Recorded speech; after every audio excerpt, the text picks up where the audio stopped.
What's going on, guys? Graham Jason Matthews here with an audio review of Friday Night SmackDown for April 24th, 2020, what has been billed for the past 2 weeks as the celebration of 25 years of Triple H in WWE. This entire episode was dedicated to honoring the career of the game from his early beginnings in 1995 to, the D-Generation X days, the entire 2000s, coming back in 2002, becoming the game, the authority, everything else that Triple H has experienced in his entire career. It's crazy to think that he's actually been in the company now for 25 years. It was 25 years ago this month that he debuted in the company on television, and it's been a wild ride for Triple H ever since in the company. Unfortunately, his grand celebration, his grand career celebration, was in front of absolutely nobody.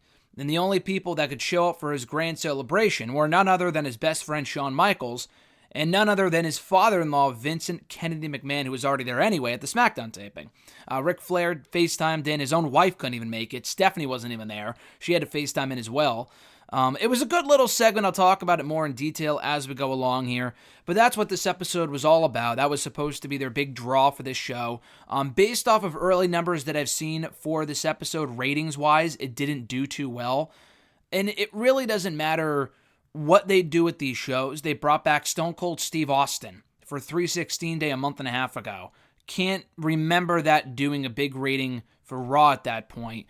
They had Triple H on the show. Shawn Michaels made an unexpected appearance. It doesn't really matter who they trot out at this point. They had The Undertaker, Edge, all these, top names, Brock Lesnar, appear on Raw before WrestleMania. It didn't really make a lick of a difference. Not even the post-WrestleMania Raw, which is supposed to be one of the biggest shows all year because there's all this interest coming off of WrestleMania, and not even that did a good number. So I'm not really paying attention to the ratings and whatnot. I've largely thoroughly enjoyed Raw for the most part for the past number of months now, even during this whole pandemic and the empty arenas and whatnot. SmackDown, as I've gone on many tirades before here in these audio reviews, has just been abysmal. Not since the pandemic occurred or since the empty arena show started, but really since they moved to Fox. It really lost not its identity, but any enthusiasm or sense of excitement or any real reason for people to get invested in this show. It lost all of that for whatever reason upon its move to Fox. You would think that they would put more effort into making the show more memorable, more exciting, more special, but it has had absolutely none of that in the last 6 months or so. I didn't think the show was terrible by any means. I think it was honestly one of the better episodes in recent memory. Far from must-see, because there definitely are still some issues that the Blue brand has to deal with and tend to at the moment. But it wasn't a complete waste of 2 hours either, as most episodes of this show tend to be. We kicked off the show with the SmackDown Tag Team Champions, The New Day, the all-new SmackDown Tag Team Champions, Kofi Kingston and Big E. They were confronted by the Miz and John Morrison, the Lucha House Party, who are indeed still employed, and the Forgotten Sons. This was a decent segment, albeit very predictable, played out exactly as you would expect it to, leading to Miz and Morrison versus the Lucha House Party later on in the show. SmackDown's tag team division has some strong players. They have the New Day. They have Miz and Morrison. They have the Usos, who were conspicuous by their absence in the segment for whatever reason. Why they didn't show up, I don't know. Maybe it's because, unlike the New Day, they too were afforded opportunity after opportunity after opportunity to the SmackDown Tag Team titles and came up short every time until last week. The Usos failed to win the belts at Elimination Chamber, at WrestleMania, and last week in that triple threat. So maybe that's their logic, okay, they've already gotten a ton of title shots. There's no reason for them to continue chasing the championships right now. That hasn't stopped WWE in the past from putting team and or superstar or what have you, regardless of the circumstance or the situation, putting the people that have gotten a million title shots and have failed every single time, continuing to put them in the championship chase. I don't think the Usos should be any exemption of that. It should be any exception. Simply because the Lucha House Party, up until this show, have done absolutely nothing to deserve a shot at the SmackDown Tag Team titles. Before beating the Miz and Morrison, spoiler alert, on the show later on in the night, they have done absolutely nothing to deserve to be in contention for those championships, especially over a team like the Usos or even Heavy Machinery, who they're not a regular team right now because Otis is currently busy with Mandy Rose and that whole drama with Dolph Ziggler and Sonya Deville, but even they would be more deserving of a shot at those straps than the Lucha House Party right now. And don't get me wrong, I like the Lucha House Party. The issue is that they've been booked to look like such losers for so long now, it's incredibly difficult for me or really anyone else to give a shit about these people. I don't see them winning the titles. I don't see their winning over Miz and Morrison really amounting to anything. I think that was designed to, honestly, I think it did more to, as I wrote in my review last night for nextdaywrestling.net, I think it did more to hurt Miz and Morrison than it did to help the Lucha House Party. Now, they're building to a split already between Miz and Morrison. Not that it happened too quickly, because they have been teaming now for 3-4 months, but I do think there is a lot more to go there. There's a lot more they can do with Miz and Morrison in the tag team division. Yeah, they've had a bunch of matches with the New Day so far, but they could still pair them up with the Usos. They can have a fun feud with Heavy Machinery. SmackDown's tag team division needs Miz and Morrison right now. Really, every division needs the Miz and Morrison, whether it be the mid-card, main event scene. They need some more variety on SmackDown. They're making strides right now and bringing back Jeff Hardy. They're bringing back Sheamus, which is good to see. They could use Miz and Morrison either in the Intercontinental Championship mix or in the main event mix. I don't know if anyone would take them seriously in either one of those roles right now, coming off the recent loss to the Lucha House Party on Friday. But it's worth the shot, with Roman Reigns being gone, and Sami Zayn has also been oddly absent from SmackDown since WrestleMania for whatever reason. He beat Daniel Bryan to retain his title, and we have not seen him since, oddly enough. Like, I understand Edge and maybe Randy Orton and AJ Styles was buried alive at WrestleMania, but Sami Zayn won, and we haven't seen him, and he's not a part-timer either, so I thought that's been strange. But anyway, we had that segment to open the show. The Forgotten Sons, by the way, as I've said before, the Forgotten fucking Sons are not the answer to SmackDown's woes in their tag team division. They need more depth, and yes, they have some top teams, but they've already done every combination of those teams against each other. Now, we haven't seen a full-fledged feud yet between the Usos and Miz and Morrison, but this is what happens when you give away matches for free on TV without any hype. We've already seen Miz and Morrison versus the Usos. We've already seen Miz and Morrison versus Heavy Machinery, I think on the SmackDown or a SmackDown or two before WrestleMania about a month ago. We've already seen Miz and Morrison now face the Lucha House Party. How much more can you really do with these guys? I do think there is more to do with them. I don't think they held the championships for long enough, but they may jump to the end of this angle and split them up already just to give them something to do. I don't know. But their tag team division, while they do have, some strong players there, they got to just give people more of a reason to care about a lot of these tag teams. Putting the belts on the New Day, as I said a week ago, unless it was a tribute to Howard Finkel and the whole new SmackDown Tag Team Champions, to me was a complete waste because we've seen them as tag team champions, 8 times now? 7 or 8 times? I mean, not to say that the New Day aren't good or that they aren't entertaining or whatever. Like, they're amazing. They're one of the best tag teams of the last decade easily, if not one of the best tag teams this company has ever had. But I can only see them as SmackDown Tag Team Champions so often before I start to get sick of them. The first match on the show saw King Corbin beat Drew Gulak to qualify for the men's Money in the Bank ladder match. Solid, well-wrestled match. I figured Corbin would win. It wasn't an entirely predictable outcome, because Gulak has been on SmackDown quite a bit since aligning with Daniel Bryan a few months ago, so it wasn't completely predictable that Corbin would win here. Though I thought it was a good move. He's a bigger name than Gulak. I'm totally fine with him being in the ladder match, if you can even really call it that, because let's face it, it's not your traditional Money in the Bank ladder match. They're climbing the corporate building in Stamford, Connecticut. Really, what they got to be doing is, they got to be on the Stairmaster training for. That's what I want to see heading into Money in the Bank next month. See them training by going up and down steps, and because the ladder really only comes into play if you're on the top of the building, assuming they even get it that far. Corbin's a much bigger name than Gulak. I have no problem with him being in the match, like I said, so long as providing that he doesn't win the briefcase again. And I'm going to write about this tomorrow on Bleacher Report. I like Corbin a lot. I really do. I was watching Baron Corbin videos, and you're probably thinking, what the hell is wrong with you? But I was rewatching some awesome end of days, is it compilation or compilation, whatever, of the best end of days that he's ever done in WWE, including the ones on Chad Gable and NXT and in the King of the Ring finals last year. Corbin was on fire there for a brief stretch during the King of the Ring tournament. He had some great performances, some great matches, got some great heat, and he still gets good heat. I mean, albeit not right now with no fans. Corbin, I think, does not get the credit he deserves for being as good as he is. The issue is that the King Corbin crap is so one-dimensional, and we've seen it God knows how many times before. It's nothing new. We've seen it before with Barrett. It flopped with him. It didn't work with Sheamus. Regal wasn't really a king so much as he was the GM who just so happened to be the king of the ring, and I think it worked with him. Booker made the most of it. I thought he was a great King Booker, whatever. I mean, everyone else before that didn't really use it as a gimmick for the most part. But they've just shoved it down your throats for the past decade now with Sheamus and Barrett and now Corbin. It just doesn't really work. If they're a king in the sense that they're better than everyone else, I think it can work. But with the whole scepter and the crown, it's just stupid.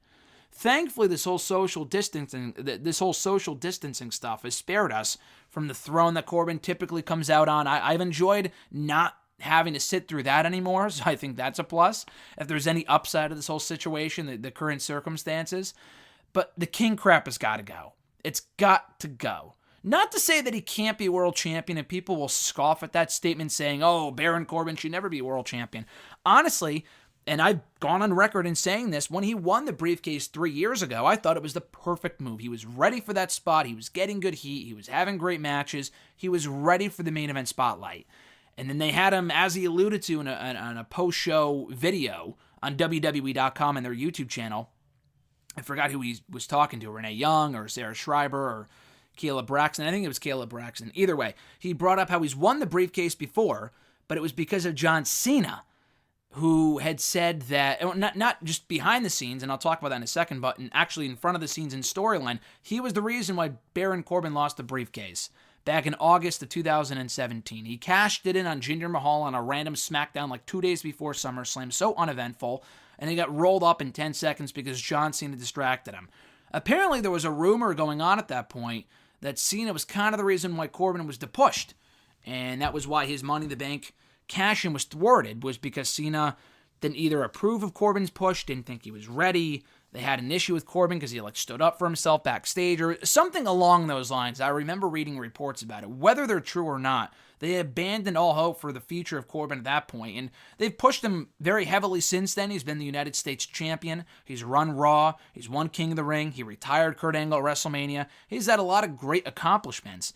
The issue is that he was ready then and they didn't capitalize. I don't think he's ready now, especially after that long-running rivalry with Roman Reigns. And you know for a fact that if he wins that briefcase, he's going right after Braun. And I cannot just even fathom the idea of another Baron Corbin-Braun Strowman feud after what we saw from them in late 2018, early 2019.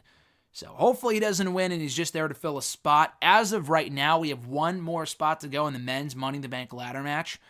I believe next week it's Otis and Dolph Ziggler. If I had to take a guess, I would put Otis in there just because I can't even say it matters who's over right now. It really doesn't because there's no crowds. But, Otis is the hot hand. He won at WrestleMania. Yeah, they could have Ziggler avenge the loss and, enter the match. But for what reason, though? I know Otis, or rather Ziggler's the bigger name, and he's won the briefcase before. But he's not going to fucking win the thing, nor should he. So I would put Otis in there. But of the people confirmed so far, and based off the next qualifying match that we're having next week with Otis and Dolph, I think Aleister Black should win the whole thing. Another thing I'm writing about tomorrow on Bleacher Report in my quick takes column, that Aleister Black should become the next Mr. Money in the Bank. Convince me otherwise. Change my mind. That whole meme, change my mind. Rey Mysterio certainly does not need it. He can enter the World Championship picture tomorrow like he did a year ago, or a couple months ago rather, and no one would bat an eyelash because he's Rey Mysterio. Apollo Crews, listen, that'd be a great surprise. I just don't see it happening. Aleister Black is the guy to go with. Daniel Bryan's won it before. Corbin's won it before. Not to say they can't win it twice, but Daniel Bryan, another guy. The guy's been in the World Championship picture so much in the last year and a half, there's no real reason for him to win a briefcase to get back to that point. Same with Corbin as well. So I'm hoping, regardless of who qualifies next week between Otis and Dolph, I'm hoping Aleister Black goes all the way and wins the briefcase. Also on the show, we saw Sheamus squash another jobber and Daniel Vidot. I thought it was Vidette or whatever. I forgot how they pronounced it on the show. Cole and Graves on commentary. But Alexa said it was Vidot. I guess it's a French name, whatever. The guy looked great. I thought he looked like Baron Corbin light when Corbin first showed up in NXT 5-6 years ago. When he showed up in the squash match, and he ended up squashing CJ Parker on that TakeOver. I think it was TakeOver Fatal 4-Way. Unfortunately for him, he did not beat Sheamus here. And it's not even that he looked good in defeat. The match went all of 45 seconds, as it probably should have. I believe he signed to the PC. I'm pretty sure everyone they're bringing in for these squash matches is signed to the PC. I've never seen this dude before, but he was retweeting people on Twitter about him making an appearance on SmackDown, and I believe he's a former rugby player as well, which is pretty cool. And he looks it as well. Very physically imposing guy, but unfortunately for him, he fell short of victory, and for the third consecutive week. Now, the first time it was fine. The second time, it's like, okay, this is kind of a coincidence, but a little too coincidental, you know? The third time, it's just straight up fucking like, they're just being a dick to Sheamus by running that Jeff Hardy video package, part 3 of the Jeff Hardy comeback story. This week, it was all about the redemption. And again, they used clips from the WWE 24 Woken special. I thought it was funny. Matt obviously doesn't really care. He gets it. He knows why they do this. They did end up showing Matt in the special. They did. What I found comical was that I've seen this thing so many times, so I know what clips they cropped and what other ones they didn't. Where they show Jeff and Matt entering the arena from the outside, and they're both wearing hoods and whatever. But I've seen that clip so many times that I knew it was cropped when I saw it on the special, when you can only see Jeff coming in and not Matt. And it looked really weird, and it's like, do you really have to crop it? Because they didn't crop some later shots when they showed Jeff and Matt about to go out, and they were in Gorilla, and like Michael Hayes talked to Jeff, but you could see Matt right there, and he even says something. They cropped Matt out a couple other times during this portion of his documentary here, but it's like, leave him in. Like, who gives a shit, you know? It doesn't even matter. So they left him in at certain parts, and at certain parts of the video package and not other parts. Again, merely nitpicking. But either way, they showed the video package chronicling his return in WWE in 2017. I was there. I still get goosebumps watching that return to WrestleMania 33. And then right after it wraps up, Sheamus is seen standing right next to the commentary table, just staring a hole right through Michael Cole. No rhyme intended there. And then he just rips his headset, like destroys the thing, rips it right off of his head, and just like bullies Michael Cole. Not that it was Michael's fault, but it's like the guy had that coming. I mean, he said 2 weeks ago, don't disrespect me by focusing on Jeff Hardy. And that's exactly what they did. So he had it coming that time. Maybe not Cole, probably Kevin Dunn or whoever decided to run that video package in storyline. But obviously they're headed towards a Sheamus and Jeff Hardy match, I would assume, at the Money in the Bank pay-per-view.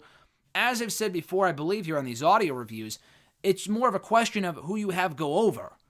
Because they're both coming back. They're both established, yes. They're not new guys. But I would say both guys need wins right now. I mean, Sheamus has gone undefeated since returning back in January. Jeff Hardy probably needs to win more. I mean, Jeff Hardy came back. That was the whole thing. He came back a month ago, beat King Corbin, and then disappeared again, which was odd. Why not just save him until after WrestleMania? Maybe plans change for the pay-per-view. I don't know. I would give the win to Jeff Hardy. Sheamus can absorb the loss. They could have him attack Jeff afterward. Who knows? They could do the whole 50-50 booking. In this case, it doesn't really matter to me. I hate 50-50 booking, period, but it's when they do it with the new guys and the new girls more over than anyone else that it really bothers me because it gets no one over. In this case, I think it's okay to do that. Maybe they trade wins at the next couple of pay-per-views and on SmackDown and whatever. That's fine. But I am looking forward to seeing what kind of chemistry they have because they worked really, really well together during those Bar and Hardy Boys tag team matches back in the summer of 2017. So I'm looking forward to seeing how how good their matches are going to be this time around. I already talked about the Lucha House Party beating Miz and Morrison. It was a fine match. I kind of figured that Lucha House Party would pick up the upset win after Cole and Graves spent the entire match talking about how Miz and Morrison were like the standard bearers of the SmackDown Tag Team division, and then they lose. I just really hope they're not splitting up Miz and Morrison already. I think that'd be a mistake. We're going to get there eventually. I just think it's too soon. We had our second Money in the Bank qualifying match of the night, this one being for the women between Sasha Banks and Lacey Evans. I actually liked this match a lot. I did. I don't think we ever really got a true Lacey-Sasha match. They've done it or tried to do it on a few different occasions. They advertised it a few times right before the Rumble earlier this year, and Sasha had to pull out both times. Either she was hurt or... I mean, yeah, I know there was rumors that she was filming for The Mandalorian, which is accurate, I'm sure, but it was also... She was at the shows, so it's like, I'm not sure, maybe they didn't want to have her get hurt while she was filming, I don't know. But they did do the match on a SmackDown that I was at 4 months ago, actually, at the Barclays Center. It was the SmackDown, I believe, right after TLC. Not a great show, but I thought it was an enjoyable event right before Christmas. Anyway, so they did the match then. It was like a minute long. I thought this was a lot better. I liked the fact that they talked about how it was a rivalry renewed between Lacey and Sasha. They had this built-up frustration and pent-up animosity between the two of them. I like that a lot. They incorporated that aggression into the matchup, into their respective styles. It paid off. It was a good match. Lacey wins after inadvertent interference from Bayley at ringside. So Lacey almost has the match won. I think she hit the woman's right on Sasha. And then Bayley, I think, knocked her feet off the ropes. I forgot exactly what happened here, but she attempted to help Sasha win, when in reality, she cost her the win, because by, arguing with the referee was still distracted when Sasha had Lacey rolled up for like a 5, 6, 7 count. And then when the referee finally turned around, Lacey had Sasha in a precarious position, pinned her, and she's now going to the women's Money in the Bank ladder match. Now, Sasha was probably my pick to win the whole thing, just because, as a lot of other people have said, it's not a bold pick at all. But it would have been cool to see Sasha, tease maybe cashing in on Bayley or one of the other champions, with them also being 4 horsewomen in Becky and Charlotte. I think they've already said that if you win the men's or women's Money in the Bank ladder matches, that you have to cash in on that brand's champion. Now, that it hasn't stopped WWE from changing the rules before, but that's what they've said so far. So I'm not even really sure they could do that anyway. But the idea of Sasha cashing in on her best friend would be interesting. We're not getting that unless, she attacks Mandy Rose and Carmella next week, who are the next people to attempt to qualify for the women's Money in the Bank ladder match. I don't see her being in it. So my current pick is Shayna Baszler, which I don't like just because I don't think she needs the briefcase to beat Becky. But at the same time, though, do you have her lose and then go back after Becky, despite losing both the Money in the Bank and WrestleMania? It's a lose-lose, I think. I mean, having her win isn't the worst thing, but it's the case where I don't think she needs the briefcase. But I don't think Lacey's winning. I don't think Dana Brooke is winning, God forbid. Between Mandy and Carmella next week, I would assume Mandy Rose wins. I would like Mandy Rose to win. There's a chance that they could have... they could have Sonya interfere, and they could have Carmella win. I mean, Dana Brooke's already in it. Carmella and Dana Brooke, which was our next match on the show, they went for the WWE Women's Tag Team titles. Dana Brooke's already in the match. They could do a storyline, which is what they should do. Have Carmella lose. She's jealous of Dana getting the spot, and then they have Carmella turn on Dana Brooke. She's been a babyface now for the better part of the past year and a half, so they wanted to switch things up and turn her heel, because they'll probably turn Sasha back into being a babyface at some point. They could do that. They've been kind of teasing tension between the two lately. Not that I would really care, but it's an idea. What was I even getting at? So I would have Mandy Rose win next week between the two of them. People, I think RJ had texted me earlier asking, why isn't it Mandy and Sonya one-on-one in the Money in the Bank qualifier? Well, because they're probably saving that, as they should. I would save that either for the next pay-per-view. I mean, they could do it at Money in the Bank if they want, if Carmella advances, which is very likely. They could do Mandy and Sonya on that show, which is actually, now that I think about it, probably more logical to help fill out the rest of the card. I was hoping that we would get a mixed tag team match at the pay-per-view, but we're not getting that, because it's not like it's Otis versus, someone else in the SmackDown mid-card. It's Dolph and Otis. So regardless of who wins, we're not getting that mixed tag team match unless someone pulls double duty in the pay-per-view, which I don't expect to happen. So maybe at the June pay-per-view. But anyway, speaking of Carmella and Dana Brooke, they vied for the women's tag team titles on the show against Alexa Bliss and Nikki Cross. Decent match, not really that good of a match at all, but it was whatever. Most of it consisted of a commercial break. They went for a minute or two before the commercial. They went for a minute or two after the commercial, so it was over pretty quickly when they came back. Fine match. I will say I like the tag team finisher. I'm not even really sure what to call it. It's like a flapjack type thing from Alexa Bliss and Nikki Cross. I'm glad they won. Carmella did get pinned. So, again, they're teasing some sort of tension there, I think, between Carmella and Dana, with Carmella continuing to lose. We'll see what happens next week. And then the main event segment, which went the full half an hour here, 25 minutes, there was a commercial in between. And I had read somewhere that it was pre-taped. I don't know how, because I thought the whole show was live, but either way. We had the 25-year celebration of the game Triple H and WWE. There's going to be a lot of divided opinions on this. I could see people saying it sucked, it was a train wreck, and it absolutely was a train wreck. Personally, I enjoyed it after specifically Shawn Michaels came out. It did absolutely, undoubtedly drag on a little long. There was no reason for this. Without fans, it's just not the same. A 10-minute segment would have been completely fine. I did like how they had other people get involved. Like when Stone Cold did the whole thing with Byron, I thought that was lame. At least they had Shawn Michaels come out here. They played off of each other. They threw it to a video package of their not-so-great moments in DX and all of his WrestleMania losses over the years, which is a lot of them, more than you would think. They had Vince come out. I thought it was good. I mean, there was a lot of insider references to Katie Vick, to the Bailey This Is Your Life segment, and other stuff they've done over the course of their careers. That like someone that Alexis, who has been only watching for a few years now, probably wouldn't understand. But I appreciated it. I enjoyed it. I thought it was a good segment overall. Again, way too long, but what else were you going to do? There was no one there. They couldn't fly these people out there. They had Stephanie. They had Ric Flair FaceTime in. It sucks that Triple H's own wife couldn't be there, but again, the social distancing thing, you can't really be surprised. I think Shawn lives in the Florida area because he's a coach. He's a head coach at the Performance Center in NXT, so I can understand why he would be there. Everyone else, why would you fly Ric Flair out during a fucking pandemic? Like, that makes no sense. I'm glad they kept him at home. Again, there's going to be a lot of divided opinions on the segment. I enjoyed it personally. Didn't have an issue with it. But I could see why other people would say this sucked or it was a wasted time. And again, I do disagree, but I don't blame you for having that opinion just because you're not egregious in thinking that. There is absolutely a claim to be had here, a claim to be made that it was just a waste of 25 minutes. But then again, I ask you, how else would you have filled the time? SmackDown really does not have that deep of a roster where they can have these amazing main event segments. I haven't seen a great segment on the show in the main event in a long time. Last week, it was that triple threat tag team title match, even though it was a regular triple threat match. It was good, but not great. We had Braun and Nakamura the week before that. We've had Firefly Funhouse segments in the main event with John Cena cutting promos. And a lot of other stuff, and it really never really lights the world on fire. So, again, it was better than nothing. They made the most of a bad situation. I forgot to mention this earlier, but they also did a video package detailing the history between Braun and Bray Wyatt. And there is a lot of history, but there's not a lot of history because it's not like they feuded on and off for years. Like, Bray brought Braun Strowman into WWE during the Wyatt family days, of course, 5 years ago in the summer of 2015.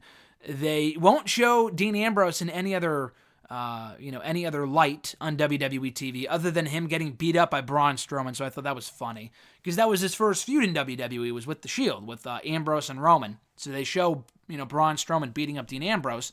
But God forbid if Jon Moxley pops up on backstage in a quick cameo with the dog bothering Renee Young on camera, then again, God forbid Renee Young gets heat. But whatever.